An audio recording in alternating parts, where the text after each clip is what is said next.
Donc je me mets pour 10 minutes à peu près. Médecin psychiatre, je suis au Puy ici depuis 2000. Je suis arrivé juste au début 2000. Je revenais d'un périple à l'étranger, aux États-Unis. Et puis, auparavant, je m'étais installé à Lyon, où pendant une dizaine d'années, après ma formation à Paris de psychiatre. Alors à Lyon, en effet, j'ai mis au point une technique, si on peut dire, que je continue à développer, promouvoir, et que l'on peut résumer, je lui ai donné ce nom, si je me souviens bien, c'est justement à mon arrivée au Puy en 2000 que j'ai eu l'idée de ce nom, d'une médecine des corps sociaux. Je ne suis pas sûr d'avoir eu cette idée-là avant. Mais donc, ça c'était en 2000, mais j'avais commencé de travailler là-dessus en 85. Parce que, on va faire deux, trois petits rappels pour bien camper les choses. Alors, je suis psychiatre parce que je voulais être psychanalyste, et c'est donc principalement de la psychanalyse à quoi je m'intéresse. Et la psychiatrie, pour moi, était un instrument fondamental pour faire la psychanalyse. Alors, la psychanalyse, ça veut dire Freud. Et un petit rappel, aujourd'hui que le freudisme, comme toujours d'ailleurs, est en question, mais un petit rappel, c'est que dans son, si on peut dire son testament, vraiment ses dernières lignes écrites avant la fin de sa vie à Londres, Freud dit qu'il faut franchir l'abîme qui sépare la psychologie individuelle de la psychologie collective. Et qu'il n'y est jamais arrivé, que ça a été son but. Et il écrit, tant qu'on n'aura pas franchi cet abîme qui sépare la psychologie individuelle de la psychologie collective, il faut cesser d'avancer d'un seul pas dans la voie que nous avons ouverte. Donc, chose qui n'est pas tellement dite par les successeurs qui ont continué la psychanalyse, Freud, à la fin de sa vie, mais il était vieux, il était malade, alors on ne l'écoute pas trop, mais il avait dit, il faut arrêter, ça ne marche pas, il y a un problème, on n'a pas franchi un cap particulier, ce qui fait que notre méthode est dangereuse et mauvaise. Alors ça, c'était tout de même un point d'origine important pour quelqu'un qui faisait du freudisme, ça c'était en 1939, la fin de Freud. Moi, c'était en 85 que je continuais à faire de la psychanalyse, instruit et inspiré par l'école lacanienne, qui avait fait, dans les années 68, au moment des événements, avait créé ce qu'on appelle aujourd'hui un mot qui est très à la mode, mais à l'époque, ce qui était complètement inconnu, bizarre, et Lacan avait écrit les algorithmes du discours social, des discours sociaux. Il y avait 4 discours sociaux, selon lui, et il a fait une théorie pendant des années sur les algorithmes de cette, on peut dire, de cette psychologie collective, finalement. Bon, c'était en même temps une époque qui marquait la fin de ce qu'on avait appelé l'antipsychiatrie, qui était apparu aussi aux années 70. L'antipsychiatrie, c'était pas une opposition à la psychiatrie, c'était un complément, comme on dit en philosophie, il y a thèse, antithèse et synthèse. Donc l'antipsychiatrie était quelque chose qui était inspiré par Sartre, qui avait pris naissance à Londres, et qui avait surtout influencé la psychiatrie en France, bien sûr en Angleterre aussi, mais sur la psychiatrie des institutions. Et donc il y avait toute une grande partie et c'était le mouvement principal de la psychiatrie de l'époque, c'était faire de la psychologie, de la psychanalyse institutionnelle, de soigner, et on était presque là, soigner les corps sociaux, ou en tout cas faire des analyses d'institutions.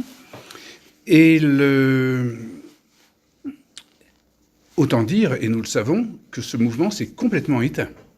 Je soupçonne qu'il y ait pas mal de plaintes et de complaintes actuellement dans les établissements de médecine, du fait que toutes ces médecines collectives, d'équipe, d'analyse d'équipe et d'analyse de la pratique, des choses comme ça, ont disparu, se sont éteintes. Mais à l'époque, c'était la grande mode. Alors, il y a eu aussi, voilà, après, la personne qui m'a le plus influencé, je ne sais pas si, c'est un petit peu un sondage que je ferai bien ce soir, là, ici, est-ce qu'on se souvient d'Ivan Illich ? Personne, voilà. Ivan Illich. C'est Lénine. Oui, on parle Lénine, oui. Lénine. Ça n'a pas un rapport avec Solzhenitsyn. Oui, c'est ça, c'était à peu près cette époque-là. Ivan Illich a été un top buse, comme on dit aujourd'hui, de ces époques-là. C'était un Viennois, une espèce de génie qui parlait 36 langues, et qui était évêque. Évêque à New York, dans les quartiers de portoricains, je crois, et il s'est fait virer de New York et de l'Église, parce que, pas par de raisons scandaleuses, de scandale, mais parce que il promouvait une théorie des institutions, donc du Vatican, donc de la mairie de New York. Donc on est vraiment à cette époque, à un moment où la psychologie collective était presque saisie comme quelque chose de concret et sur lequel on opérait. Illich était donc il était lié avec Solzhenitsyn, et c'est-à-dire la psychiatrie dissidente, enfin, ou la dissidence de l'époque, mais surtout c'était l'écologie. C'était l'apparition de l'écologie avec Gregory Bateson et d'autres grands écologistes. Donc, ce qui nous concerne, nous, c'était à l'époque la première étape de Illich, c'était l'inversion des institutions. Il avait appelé ça comme ça. Il ne voulait pas faire de révolution. Il avait appelé ça de l'inversion. C'était comme l'antipsychiatrie. C'était tout ce même monde et ce même courant de pensée.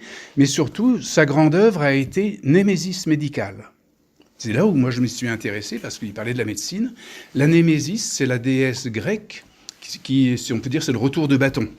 C'est-à-dire, c'est ce qui arrive après le progrès, le contre-coup et le retour du bâton de progrès.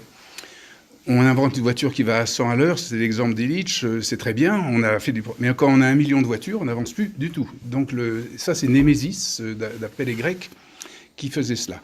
Alors, Illich avait pensé que, à son époque, les institutions, et particulièrement la médecine, étaient caractéristiquement frappées frappées par Némésis.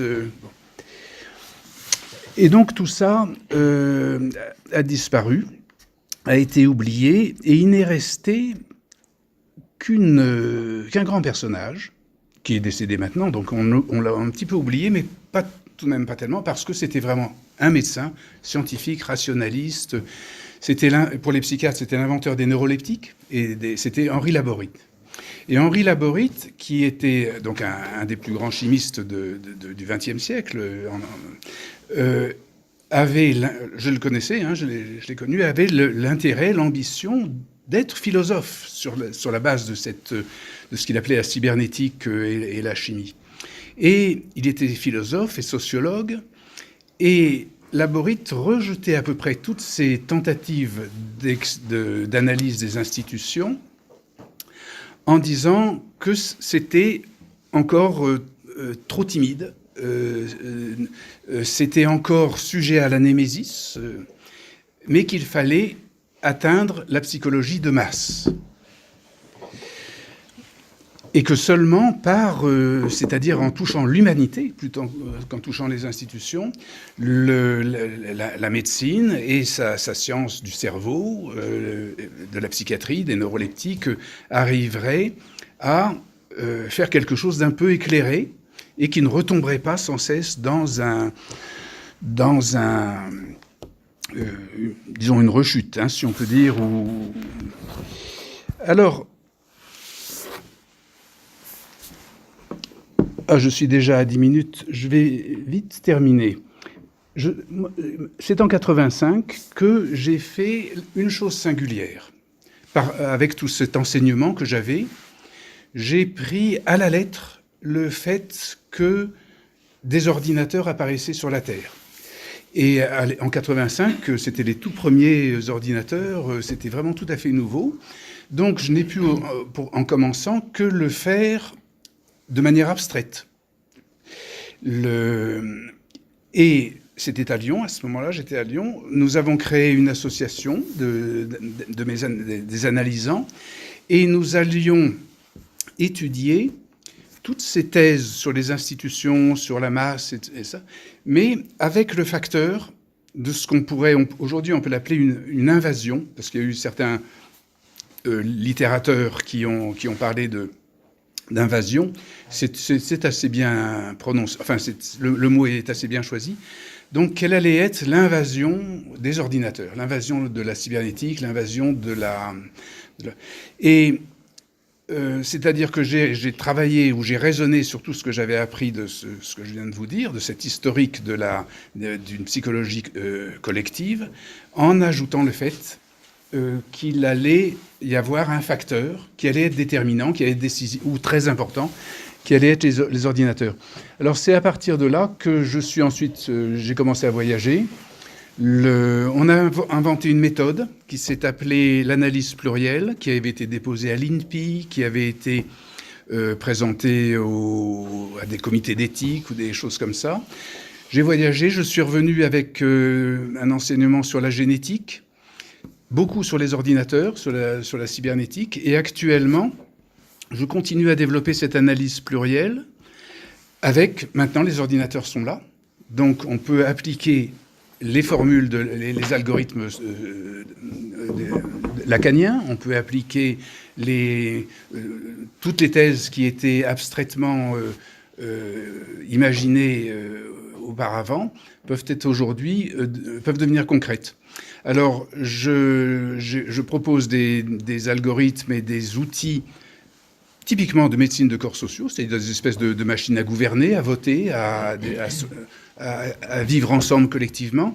Et puis, je m'intéresse beaucoup, évidemment, à la télémédecine qui apparaît ces jours-ci, ces temps-ci, et qui est une étape encore pratiquement qui conclut tout ce XXe siècle et son projet de cybernétique de la société. Voilà, je pense que je suis resté dans les temps. Concrètement, finalement, quand vous dites que vous soignez en fait ces outils qui sont sur les ordinateurs, ça veut dire quoi précisément? Vous soignez les corps sociaux. Oui. Concrètement, finalement, ça veut dire qu'il faut faire des thérapeutiques de groupe? Oui, en quelque sorte. C'est pas vraiment des thérapeutiques de groupe. Bon, vous savez qu'il m'est arrivé, ça fait partie des choses aussi bien glorieuses que malheureuses, mais il m'est arrivé des difficultés avec... parce que quand je proposais ça, alors c'est une secte, alors ça ne pouvait pas être autre chose. Mais j'ai en effet proposé, par exemple, le but, c'était d'initier les adolescents à la psychiatrie. Excusez-moi, peut-être à la psychiatrie, mais enfin surtout à la démocratie. Et donc de proposer une petite application qui permettrait à des groupes d'adolescents de communiquer entre eux. C'est comme un Facebook, si on peut dire, mais qui est plus orienté pour une petite communauté plus intime, où on peut se gouverner soi-même. Enfin, donc voilà, par exemple, un exercice de soins social et en même temps individuel à l'aide de ces appareils, de ces réseaux et de ces techniques. J'ai pas compris. En 85, vous avez parlé d'envahisseur. L'envahisseur, c'était l'ordinateur? Oui. Et après, plus tard, oui. Vous utilisez l'envahisseur? Oui. Alors, je n'avais pas pris le mot à l'époque d'envahisseur ou d'envahisseur. J'ai pris... Pour observer les effets sur la population de ces ordinateurs ou c'était... Oui, c'est-à-dire que j'ai choisi le mot. Oui. J'ai adopté ce mot par amitié, pour quelqu'un que j'ai jamais connu, mais qui est un des plus grands auteurs de science-fiction, qui s'appelle Philip K. Dick, et qui a terminé son œuvre sur les dernières années de sa vie, après des épisodes psychiatriques d'ailleurs, mais qui a terminé son œuvre en devenant hyper réaliste et en disant, je ne parle plus de science-fiction, nous sommes dedans. Et nous sommes dedans parce il l'a appelé une invasion divine. Parce que Dicke était à ce moment-là devenu gnostique et pensait que c'était en fait un phénomène prophétique, ou qui avait été prophétisé par les anciennes religions. Et donc, c'est à partir de là où c'est cette qualité d'invasion divine que j'ai adoptée un petit peu par sympathie. Et sinon, sur la télémédecine, vous recevez des patients, vous communiquez avec des patients individuellement. Oui. Exactement. Alors, j'ai proposé à des plateformes, je ne les connais pas beaucoup, hein, parce que il y a beaucoup de choses, mais il y a une plateforme qui m'a contacté, qui m'a demandé si je voulais m'inscrire sur leur plateforme, et je leur ai dit, tiens, ce serait peut-être intéressant de faire de la télémédecine justement de groupe.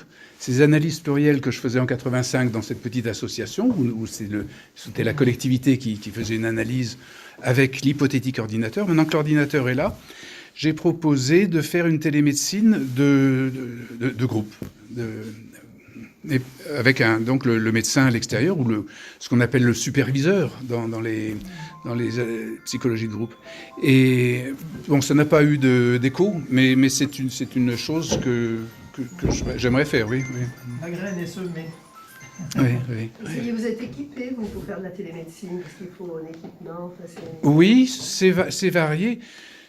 Donc je m'y intéresse beaucoup, et c'est-à-dire que j'ai commencé en fait en 85. En 85, je n'avais pas de soucis, c'était tellement inconnu. Il y a tout de même le magazine Psychologie Magazine qui m'a fait un très bel article.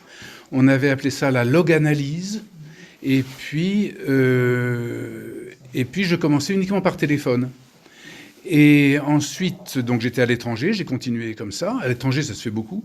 Mais quand je suis revenu en France, la télémédecine allait commencer à s'établir. Et donc, il y avait le moment de résistance, quand on tend l'arc avant que la flèche parte. Donc, au contraire, on retenait.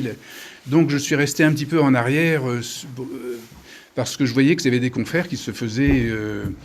qui avaient des redressements divers. Mais j'ai continué, discrètement, à le faire par téléphone. Et en psychiatrie, le téléphone suffit. Actuellement, je suis à un site qui s'appelle doctoconsult.com, qui a été créé par une psychiatre parisienne, une obstétricienne de Paris, enfin qui travaille avec l'obstétrique, une psychiatre. Et là, nous faisons avec la vidéo. De manière très, très sécurisée, tellement sécurisée que ça ne marche pas. Alors on se dit bonjour, et puis on prend le téléphone, et puis là on peut faire les séances. Oui. Bon, il y a un cadre assez précis qui a été édité par la Sécurité sociale. Oui. Oui. Bon, ça va se développer, ça va se développer. Et puis c'est vrai que la psychiatrie, puisqu'il n'y a pas tellement d'examens cliniques directs, c'est une spécialité qui peut effectivement utiliser cette méthode. Ok. Vous n'avez pas trop d'autres questions, on va peut-être pas trop s'attarder. Mais c'est vrai que c'est pas inintéressant.